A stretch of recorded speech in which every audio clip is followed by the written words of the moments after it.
أعوذ بالله من الشيطان الرجيم بسم الله الرحمن الرحيم الحمد لله رب العالمين بارئ الخلائق أجمعين والصلاة والسلام على الرسول المسدد والمصطفى الأمجد حبيب إله العالمين أبي القاسم محمد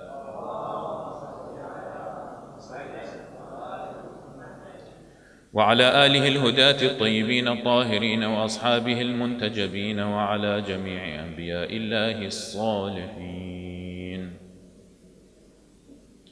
السلام عليك يا أبا عبد الله وعلى الأرواح التي حلت بفنائك وأناخت برحلك. عليك مني سلام الله أبدا ما بقيت وبقي الليل والنهار، ولا جعله الله آخر العهد مني لزيارتكم أهل البيت. السلام على الحسين وعلى علي بن الحسين وعلى أولاد الحسين وعلى أصحاب الحسين جميعا ورحمة الله تعالى وبركاته. قال الله تعالى في محكم كتابه الكريم: بسم الله الرحمن الرحيم: ومن آياته أن خلق لكم من أنفسكم أزواجا لتسكنوا إليها وجعل بينكم مودة ورحمة إن في ذلك لآيات لقوم يتفكرون. Respected sisters and brothers, Assalamu alaikum wa rahmatullahi ta'ala wa barakatuh.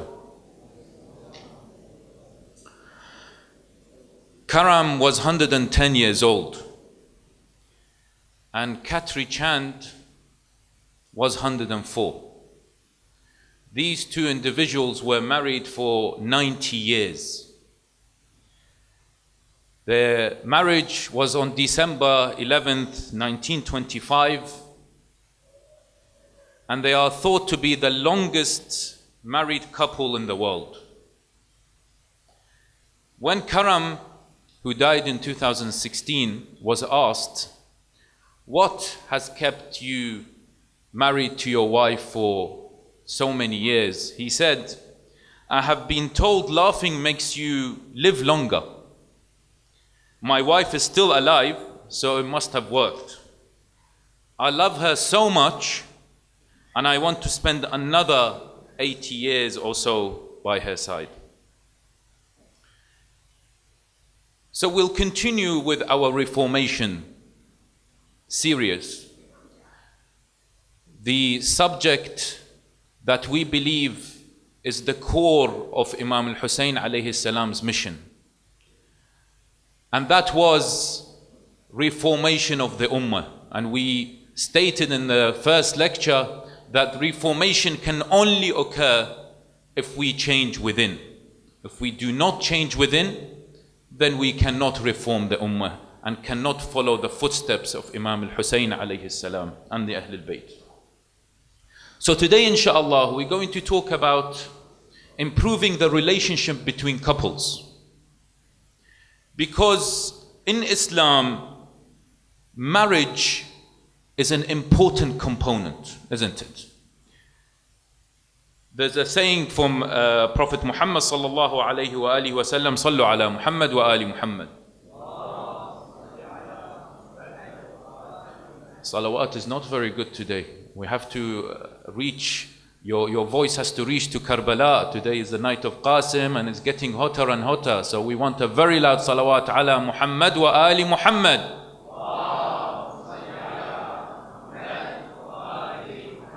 He said, "There is nothing to Allah, Almighty and glorious, more beloved than the house which is developed in Islam by marriage.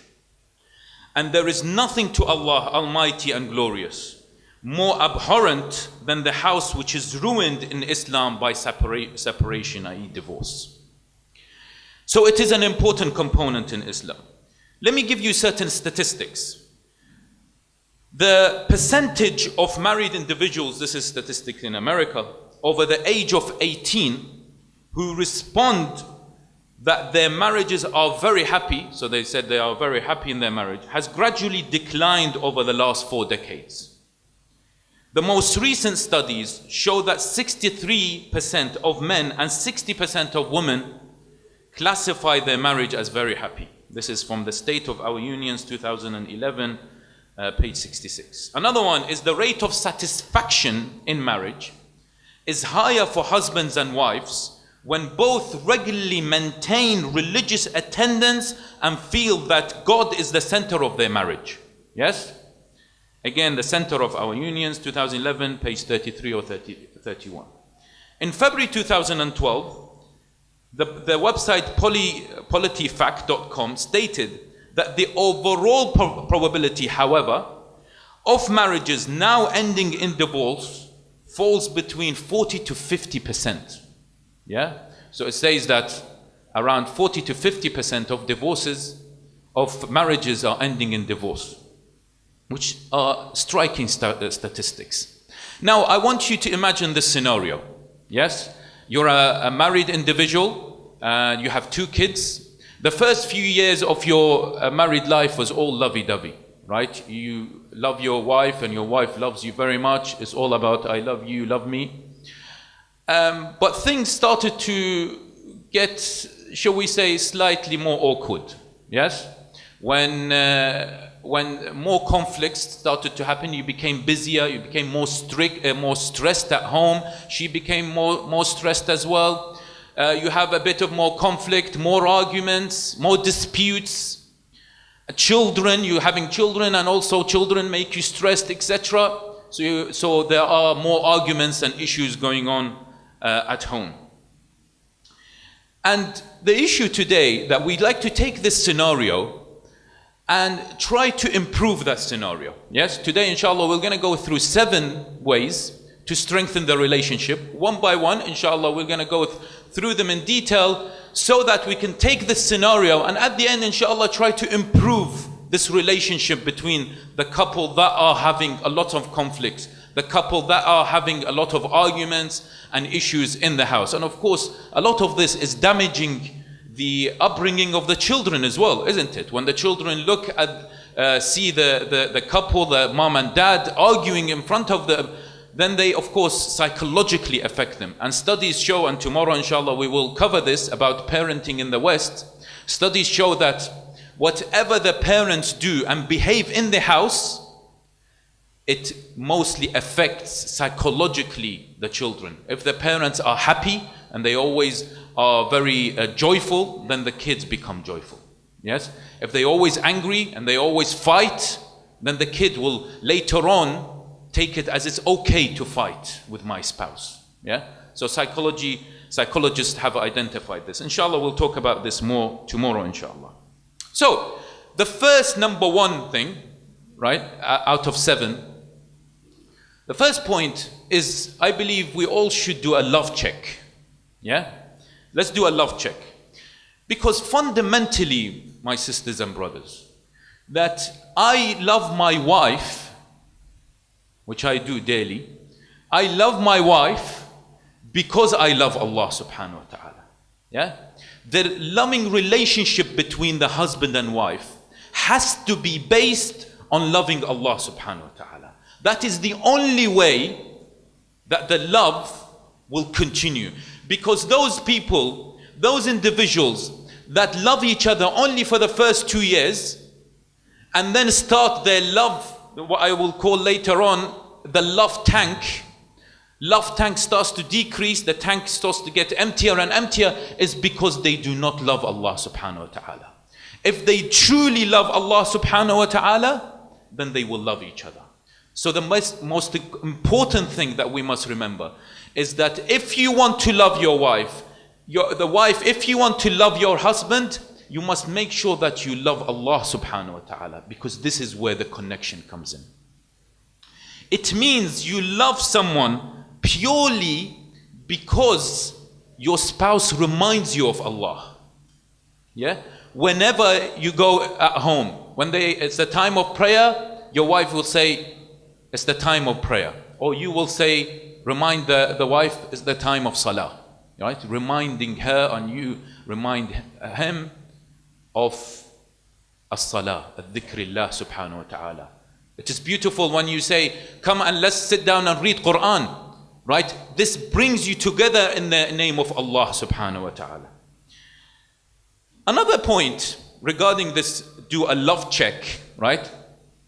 Is perhaps we all need to find out what is our love language. Do you know what a love language is?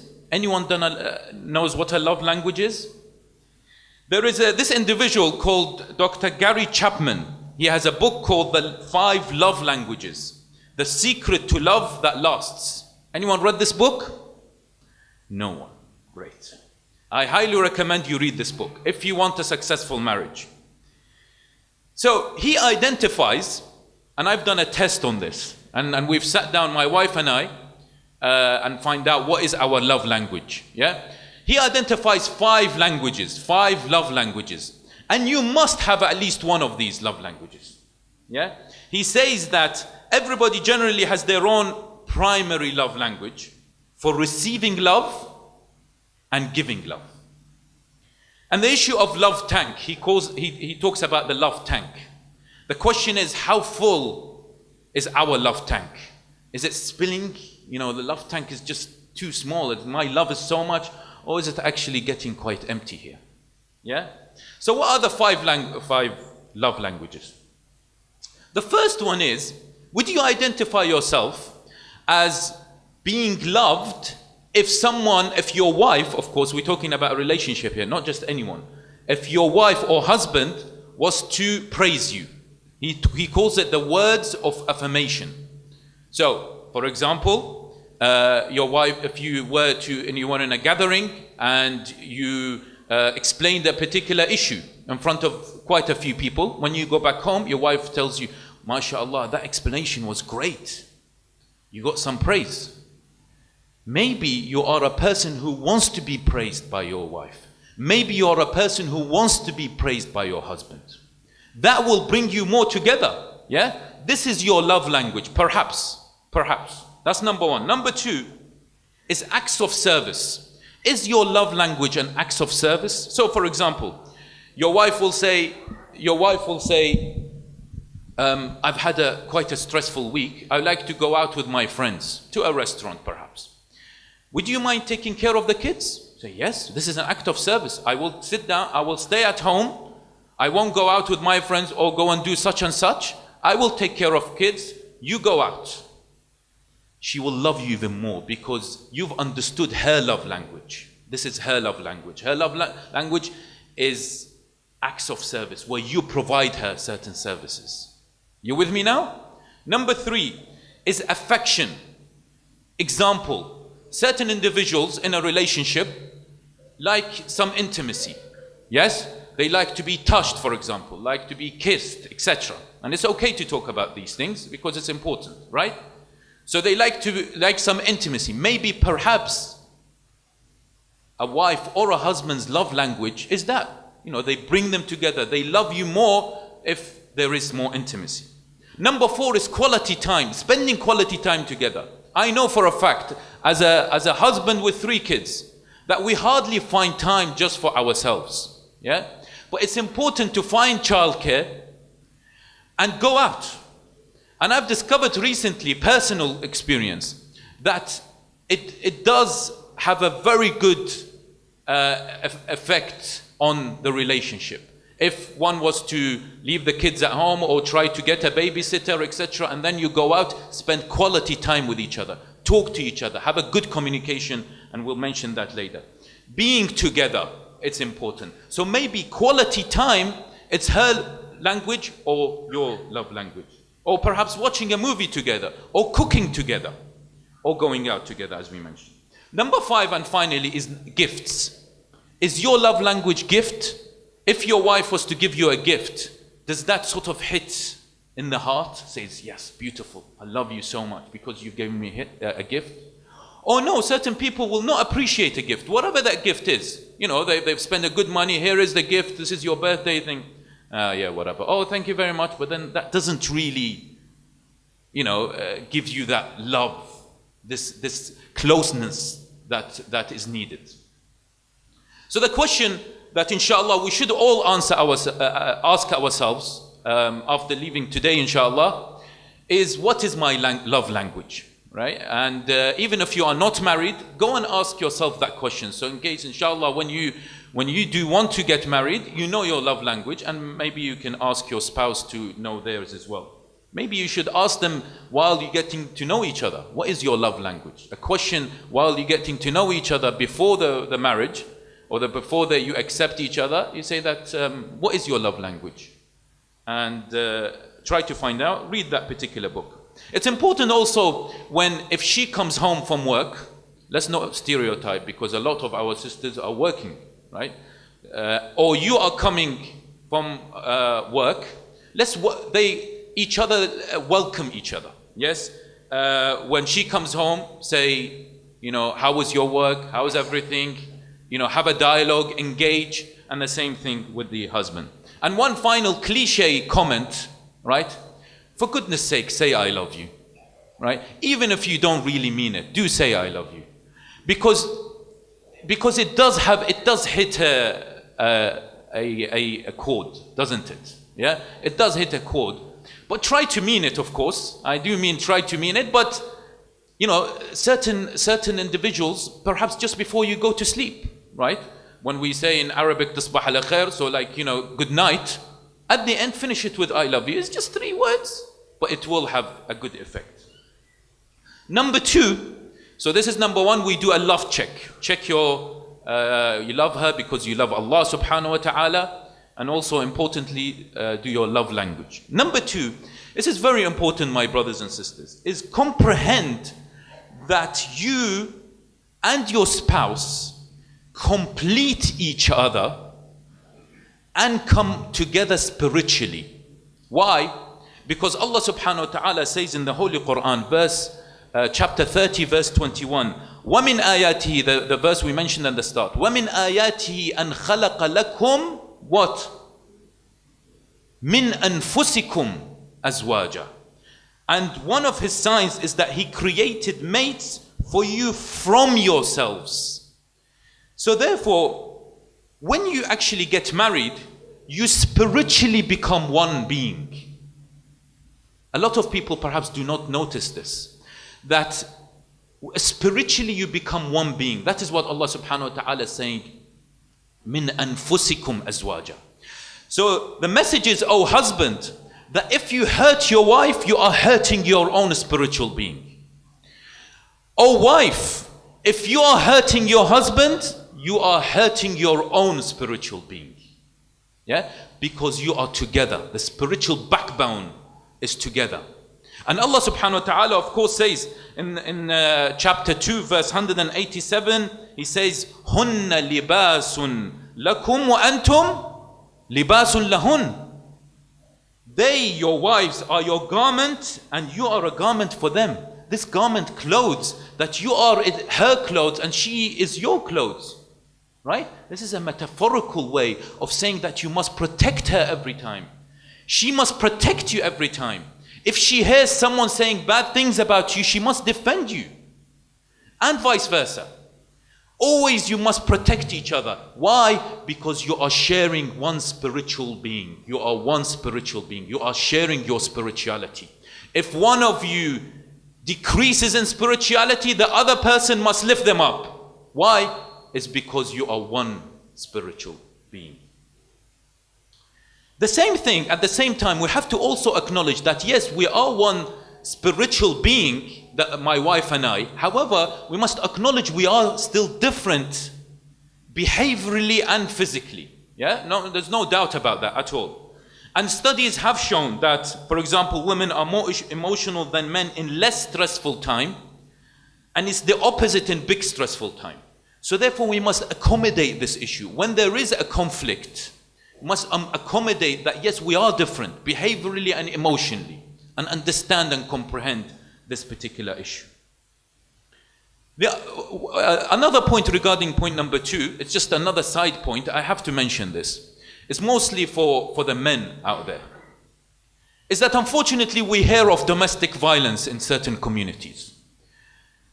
And it's upsetting to hear of this issue. And it must be addressed.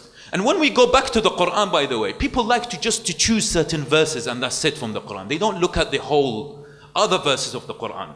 What does chapter 4 verse 19 say? Has anyone read it?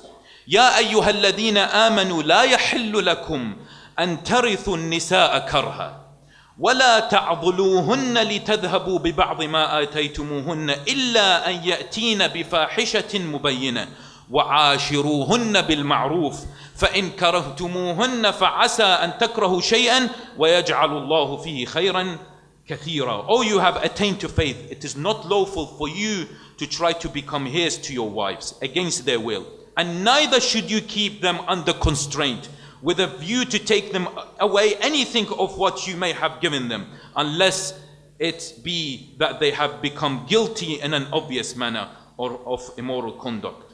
And consort with your wives in a kindly manner. For if you dislike them, it may well be that you dislike something which God might yet make a source of abundant good. A long translation. And this ta'adiluhun is defined as men are not allowed, because we are physically stronger than women. That doesn't mean that we can pressurize them in any way, sort of form. Physically, psychologically, or any way. It's not an excuse for certain individuals in the community to physically or psychologically abuse their wives. And of course, vice versa. Yeah? And it is clearly mentioned in the Quran. And there is lots of debate in this. I don't want to concentrate a lot on this because that's not our topic. And also says, وَعَاشِرُوهُنَّ بِالْمَعْرُوفِ. Be kind and respect them. Yes? Be kind and respect them. So what was number 2? Remind me. The first way to strengthen a relationship between a couple. Sallu ala Muhammad wa ali Muhammad. Something to do with love, wasn't it? We do a love check. Yes? And number 2, of course, you complete each other. Yeah? We complete each other because we are one spiritual being. Number 3, my brothers and sisters, is we must be honest with each other. Honesty is vital. You cannot hide things from each other.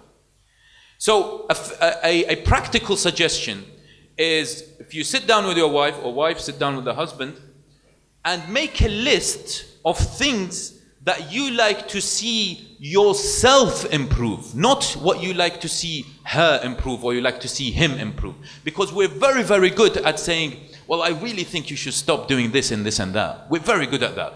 But I will hardly come and tell myself, oh yes, I need to stop doing this and this and that. Yeah? So sit down and be honest with yourself for the sake of your marriage. Sit down and write down the certain issues that you think are wrong and things you need to change. And what you do then is you exchange these notes with each other. Sit down, you exchange these notes. I see her list and she sees my list, and then we have a debate. We talk about this. And maybe you should do this once a year. It doesn't need to be every day or every month. Once a year, and perhaps the Khums day, I say. This is just an example to help you out. Just maybe the day that you pay your Khums, right, is a blessing day. Sit down and say, let's make the list. And let's look at last year's list as well. Number 4 is spending time with each other, as it was one of the languages, love languages. And I genuinely think, even if it's not your love language, do try to spend time with each other. Okay? Go out for dinner, remember the old days, have a date night. Have a date night. What's wrong with it? Have a date night. Remember the days? Have a date night. Right? Not date tamur. Date as in go out, yeah? And have tamur as well, no problem. Think about how you appreciate each other. Buy gifts. The cliche, I'm going to say it. The cliche, buy flowers. Right? If that is her love language, buy her flowers, $5.99. It's not much. It's just when you come back from work, just, Tesco, $5.99. Right? It's not a difficult thing, but it will bring happiness if that is her love language. Yeah? Find out if that's her love, or even the wife, if the husband's love language, he wants flowers. Maybe husbands want flowers as well. The other thing is that both have to keep on taking, I believe, lots of anti-WhatsApp tablets. They're prescribed anti-WhatsApp tablets. Yeah, they recommend that 3 for sisters and 1 for men for some reason. I don't know why. Maybe they spend more time at. But this is being judgmental, of course. But please don't spend too much time on WhatsApp. It is. Of course, you're communicating with the other, the world, and you're communicating with friends. But you also need to communicate with each other, talk to each other. The Messenger of Allah subhanahu wa ta'ala says, "Your best of men are those who are the most lenient with people and most generous to their women." Where are you men? Flowers you don't buy? The most generous to your women. And this is Tahdib al-Ahkam, the Shaykh al-Tusi, volume 7, page 400. Number 5 is accept that some problems can't be solved. When you have an argument, I am always right, and she thinks always she is right. Yeah, in a general scenario, right? Just accept that there are problems cannot be solved. One highly recommended thing, my brothers and sisters, and I'm being very honest with you here, is that if you were to have an argument, do not go to sleep with still not talking to each other, right? And still having that argument or that grudge inside you. Try to talk about it. Because you never know, maybe the next day you wake up, one of you is dead. You never know. Some people die in their sleep. And how would you react if that was to be the case? So don't end the day without resolving the problem. Practice ways to calm. Let's practice ways to calm ourselves down. I've talked about mindfulness. Think about how to do mindfulness. Go back to the other lectures or online, you can find about mindfulness and breathing techniques. If you are about to explode, this day in the Quran it talks about kadhimin al-ghayz. When you blow up a balloon and it's just about to explode, you hold it. If you're just about to explode in anger, do some breathing techniques. Do 4 breaths in, hold it for 4, and breathe for 8 breaths out. There's a very good book called Mindfulness, A Practical Guide to Finding Peace in a Frantic World by Mark Williams and Danny Penman, which I recommend you read. Number 6 is communicate and cooperate better. Unsurprisingly, studies have shown that money and poor communication leads to unhappy couples. Always arguments about money, and they don't know how to communicate with each other, right? What we men have to do, right? What we men have to do is listen, not hear. There's a difference between listening and hearing. Yes, you guys know what I'm talking about. Yeah, when we talk, and then my mind is somewhere else, thinking about something else. Well, she's talking about something else. We have to be actively listening and not hearing. The thing they say about women is they like to be heard, so hear them. But we always, as men, try to fix things. Like, for example, if she's complaining about her journey to work to home today. It was raining, there was so much traffic, etc. I couldn't get, someone cut me across, etc. Things like that. Don't say, oh, well, why didn't you use, the Google navigator to get into other places? Why didn't you do this? Why didn't you, No, don't try to fix things. Just say, I can't imagine how difficult that must have been. Calm everything down. Everything is calmed down. Let's master the art of debating, master the art of discussions. And there's a huge there's a huge subject about this. Cooperation. Let's learn from the way that Imam Ali alayhi salam and Fatima al-Zahra used to live. There's a Sahih hadith from Al-Kafi, volume 5, page 86. He says that Fatima al-Zahra alayhi salam, they used to split the work. Fatima al-Zahra alayhi salam used to grind, knead, and bake. What did Imam Ali alayhi salam used to do? And I asked the brothers, sweep the floor, bring water and wood for the fire, right? And of course it's a different scenario now, but how many of us, you don't need to sweep the floor, you can vacuum. Finally, number 7 is be emotionally intelligent. We talked about emotional intelligence a few nights back. And emotional intelligence is the ability to identify and manage your own emotions and the emotions of others. Yeah? And this is so important Because if you know how to manage your spouse's emotions, and she knows or he knows how to manage your own emotions, then you will hardly have any arguments or hardly have any conflict. What I suggest is you have two lists. Again, another list. The list before was writing down what you think is wrong with you, right? Now you write down your 3 most emotional triggers, and she writes her 3 most emotional triggers, and again you swap the papers and try to talk to each other about it. What triggers you? Perhaps someone, if they are tired, they get more angry, right? If they are tired, so you say, I am tired. When I'm tired, I get more angry. So when you see me tired, try to calm me down. This is what emotional intelligence, where you control the emotions of others. And there are a lot of books about this. Finally, let's conclude. There are 7 ways to strengthen a relationship through my research, and perhaps you can add more and correct me more later on. Number 1 is do a love check. Know your love language. Number 2 is comprehend that you complete each other and you are one spirit being. Number 3 is be honest with each other. Number 4 is spend more time together. Number 5, accept that some problems cannot be solved. Number 6 is communication and cooperation. And number 7 is be emotionally intelligent. But finally, let's always have in our house, let's build a house of spirituality, the iman and kindness. This is the best of houses, right?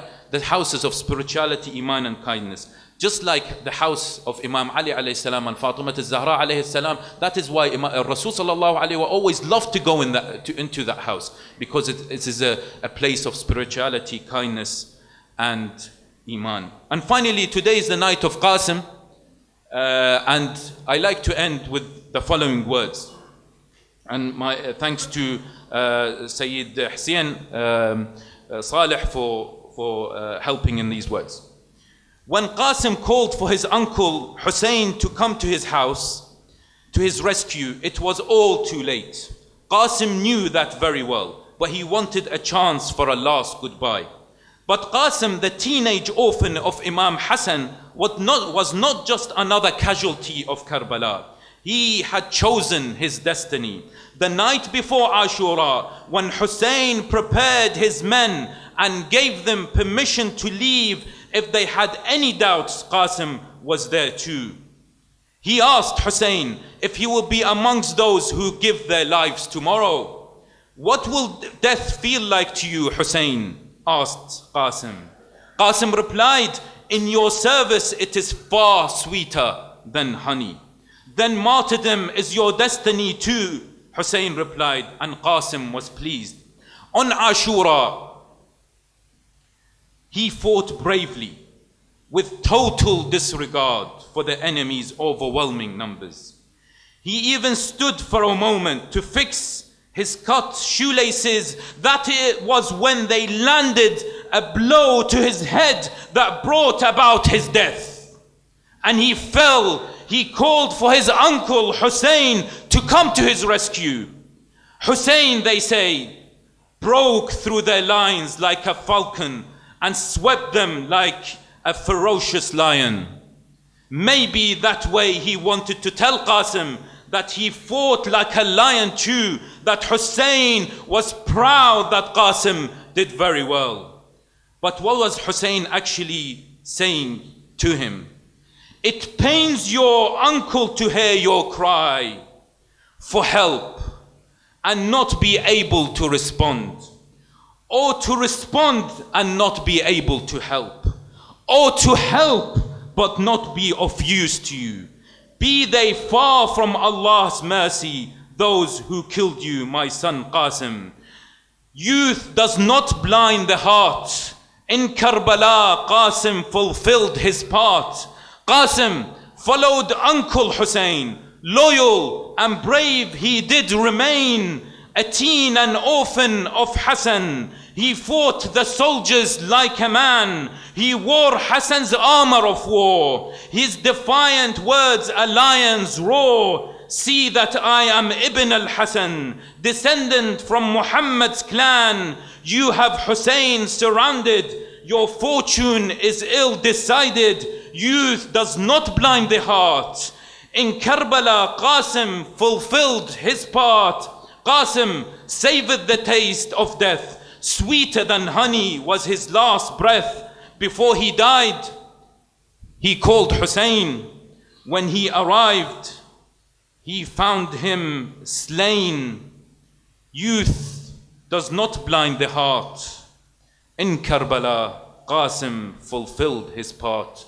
ولا حول ولا قوة إلا بالله العلي العظيم وسيعلم الذين ظلموا أي منقلب ينقلبون والعاقبة للمتقين والحمد لله رب العالمين والصلاة والسلام على محمد وآله الطاهرين.